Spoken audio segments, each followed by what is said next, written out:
Hi guys, how are you doing? It's Elaine Bintz, fitness coach, massage therapist, nutritionist.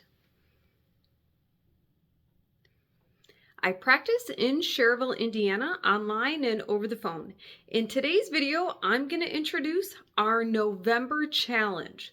So this challenge, we are in skill number 8 of 9. This is following a series. So if you have not already checked out my YouTube channel, it's my name, Elaine Bintz. You can see the first through 7th skills. This is a continuation of the series. So for the month of November 2024, our skill for this month is to create a supportive environment. So these skills are coming from the Precision Nutrition Essentials of Nutrition Coaching. So as a nutritionist and a nutrition coach, what we try to do is we try to encourage our clients to make healthier decisions.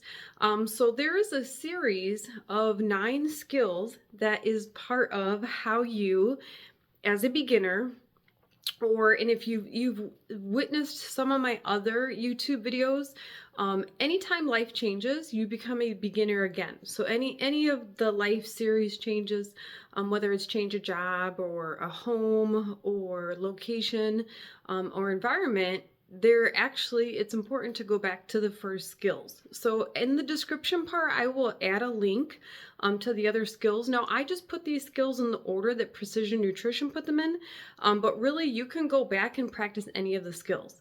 So for today's video, I'm going to try to make it a little more brief than our previous videos. So creating a supportive environment. Now, in general, in a nutshell, environment is not just the place you physically live. If you physically live in Cherville, Indiana, you live in Northwest Indiana, there are components to where you physically live, but there's also the home environment, the work environment, the actual physical space. So some of the tips I have for you to create a supportive environment to help you live a healthier lifestyle or just make healthier decisions easier to make is things like having fruit. For example, I love eating an apple every day, especially on a morning if I'm running out the door, dropping our son off at school, or running to an early appointment. Just grabbing an apple and having this physically available in my physical space or my home, or if you do go to an office every day, even grabbing a bag of some sort of produce, whether it's bananas or apples or pears, whatever is something that you can just grab and eat, it makes the environment more conducive to making a healthier decision because the healthy food is available.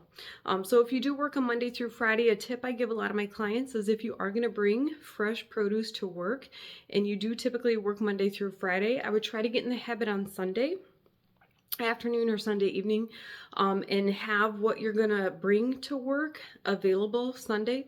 So Monday morning when you are heading out the door, whenever you go to work on Monday, you can just grab it from the counter or the table or right by wherever you're gonna leave for the morning or for your work. The second part of creating a supportive environment is the environment of your mind, which is highly correlated to your emotions and how you feel. So the reason I bring this up, in the Precision Nutrition program, they talk a lot about like physical, tangible choices and things like that.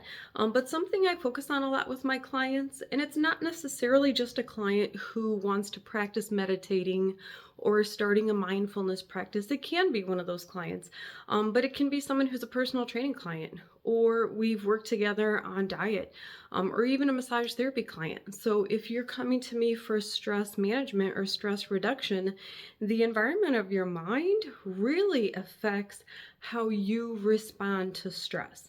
So one of the tips I give a lot of my clients, especially my life coaching clients, if you are working with me with life coaching, if you have not already received a journal, I have maybe like 10 or 15 different journals. This is just one of them, where it just is blank on the inside. It's just a place to write your thoughts. to record what you're actually thinking. I think it's really important that the environment of the thoughts that you think a lot throughout the day really affect your decision making. And that's not just in the environment of your home, it's when you're driving somewhere. If you're going to pick something up on the go, if you're going to pick up Subway for lunch, or you're going to pick up Burger King, or whatever you're going to be, the way that you think really affects the decisions that you make. So the environment of your mind, I have found in my practice, so I've been practicing for 25 years, I found in my coaching practice, when the person is more calm, say they've meditated for 5, 10, 15, 20 minutes, or they've done some yoga, or they went outside for a 10 or 15-minute walk, or they've done something for rest or recovery, it seems to be they're making better decisions, which then helps with their emotional environment and they feel better. And then in general, when the person feels better, I feel like the person is more likely to make healthy decisions.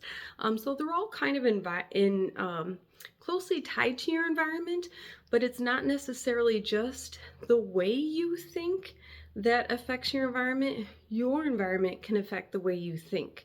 So the third tip of this component that I wanted to discuss with you today are looking at your relationships. So the relationships, it can be in your community, in your home, at your work environment, wherever you go. If you go to the church, the grocery store.